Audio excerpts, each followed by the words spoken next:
Muy buen día mis amados, en el estudio de hoy vamos a explorar y conocer todo lo que Dios, nuestro Padre Celestial, ha hablado al hombre sobre una palabra importantísima y de la cual cada uno de nosotros tendrá que dar cuentas en el final de los tiempos, y la palabra que estudiaremos hoy es corazón. Para desarrollar el estudio, vamos a examinar el texto bíblico que se encuentra en el libro del profeta Ezequiel capítulo 11 versículos 17 al 21, tomado de la Nueva Versión Internacional de la Biblia, el cual dice lo siguiente: Adviérteles también que así dice el Señor y Dios, yo los reuniré de entre las naciones, los juntaré de los países donde han estado dispersos y les daré la tierra de Israel. Ellos volverán a su tierra y echarán de allí a los ídolos detestables y pondrán fin a todas las abominaciones. Yo les daré un corazón sincero y pondré en ellos un espíritu renovado. Les arrancaré el corazón de piedra que ahora tienen y pondré en ellos un corazón de carne, para que cumplan mis estatutos y pongan en práctica mis leyes. Entonces ellos serán mi pueblo, y yo seré su Dios. Pero a los que van tras esos ídolos detestables y siguen prácticas abominables, yo les pediré cuentas de su conducta, afirma el Señor y Dios. Este pasaje en particular habla sobre la profecía que se cumpliría con la venida de Cristo, ya que solo por medio de la fe en Él, la naturaleza de pecado y nuestro corazón de piedra, sería cambiado por uno de carne.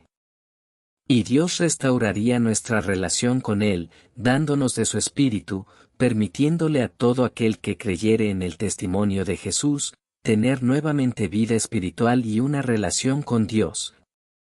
Cosa que era imposible después de la caída, ya que todos y cada uno de nosotros, estamos muertos espiritualmente, incapaces de ver a Dios, buscarle u obedecerle. Y es precisamente que a partir de allí, se desprende la lucha entre la carne y el espíritu, pero todo, absolutamente todo, cada decisión nuestra, cada pensamiento bueno o malo. Poder amar a nuestro Creador y a su Cristo, o despreciarles, se lleva a cabo en nuestro corazón. Antes de profundizar en el texto bíblico en sí, analicemos el contexto de este pasaje. En primer lugar, es un texto que lo encontramos en el Antiguo Testamento, escrito inicialmente en el idioma hebreo.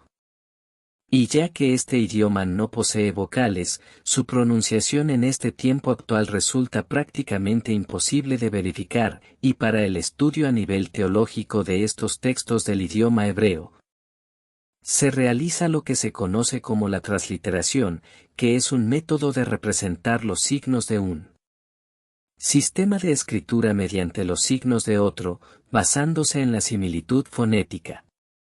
Con lo cual podemos decir que la palabra corazón, su transcripción más fiel es la palabra lev. Ahora vamos a describir y analizar este texto. En principio debemos considerar que el pasaje fue escrito por el profeta Ezequiel, en la época de la deportación de los judíos a Babilonia, aproximadamente en el año 597 a.C., y es precisamente en este libro que el Señor introduce el concepto del juicio personal y no colectivo, en lo referente a la idolatría y rebeldía de Judá y Jerusalén, enmarcándose además el beneficio personal que cada quien puede recibir al mantenerse fiel a Dios. A este Dios que es santo, y que demanda de su pueblo tal igual condición, que el pueblo se santifique, se purifique y aparte de sus ídolos. En el contexto del pasaje esta palabra se entiende por corazón, en su sentido figurado muy ampliamente es el lugar de los sentimientos, la voluntad e incluso el intelecto, deseo, entendimiento, pensamiento y ánimo del hombre. En este pasaje el profeta está indicando que Dios en el futuro cambiará esos sentimientos, pensamientos, deseos, ánimo, voluntad e intelecto de cada hombre o mujer, para que le conozcan a Él y anden en pos de Él. Pero, ¿cómo se entiende la palabra en otros capítulos del mismo libro? En el libro de Ezequiel, esta palabra aparece un total de 34 veces, sin embargo bajo este mismo concepto la encontramos escrita en un total de 28 versículos. ya que las otras 6 veces en las que es mencionada la palabra, en 5 de ellas se traduce como lebab, que significa corazón pero como órgano más interior, y en solo una ocasión aparece traducida como libba, y significa corazón pero en el sustantivo femenino. Entonces, antes de continuar, hagámonos esta pregunta: ¿cómo se entendía la palabra en los libros del Antiguo Testamento anteriores y posteriores al pasaje que estamos estudiando? En los libros del Antiguo Testamento, esta palabra aparece un total de 713 veces, de las cuales en un total de 445 veces es traducida como lev, mientras que un total de 268 ocasiones esta palabra es asociada a otras definiciones, como por ejemplo lebab, el órgano más interior, Génesis capítulo 20 versículos 5 a 6. Éxodo capítulo 14 versículo 5, Levítico capítulo 19 versículo 17, a Nefes, alma, en el segundo libro de Samuel capítulo 3 versículo 21, a Betén, entraña. En Proverbios capítulo 20. Versículos 27 y 30, y en Job capítulo 32 versículo 19, a Cabed, la víscera más pesada, en Proverbios capítulo 7 versículo 23, a Kereb, interior, íntimo, mente. En el Salmo 62 versículo 4.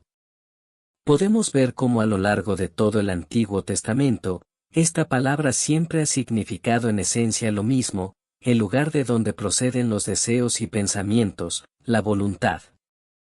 Y en el libro de Génesis capítulo 6 versículo 5, aparece por primera vez y es en relación a los hombres, y en Génesis capítulo 6 versículo 6, en relación a Dios, o puede referirse al órgano del cuerpo.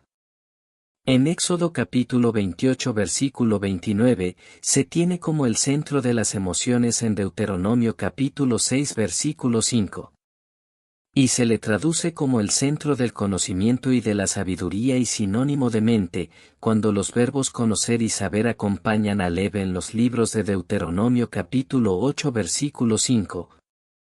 Deuteronomio capítulo 29 versículo 4. Primer libro de Reyes capítulo 3 versículo 9 comparado con el capítulo 4 versículo 29. Además es el centro de la conciencia y el carácter moral en el libro de Job capítulo 27 versículo 6, y en el segundo libro de Samuel capítulo 24 versículo 10, en conclusión es la fuente de las acciones del ser humano en el libro de Génesis capítulo 20 versículo 5 y en el primer libro de Reyes capítulo 3 versículo 65. Sabiendo esto, ¿cómo se entendía la palabra corazón en el mundo pagano de entonces? En el mundo pagano de la época, significaba exactamente lo mismo el corazón, y se le denominaba en el idioma griego como cardía, y se usaba tanto en sentido directo como en el sentido figurado. Y se entiende por una parte como órgano del cuerpo y centro de la vida física según Aristóteles, y por la otra, como centro de emociones psíquicas e incluso como fuente de la vida anímica.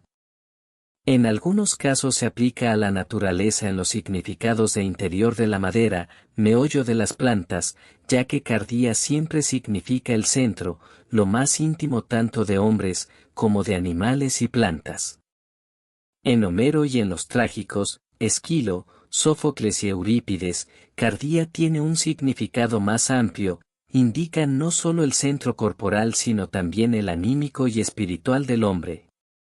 Debido a que en un sentido es la sede de las emociones y sentimientos, de los impulsos y pasiones, con la incorporación que hace el griego en movimientos de alegría y tristeza, valor y cobardía, fuerza y miedo, amor, odio e ira, y en otro sentido, Homero atribuye al corazón la facultad de pensar, pero sin tener muy claro la separación entre pensar y sentir, sino que están aún muy próximos, siendo un hecho cierto que se le contempló posteriormente como el centro también del querer y como lugar en que se fraguan las decisiones del hombre.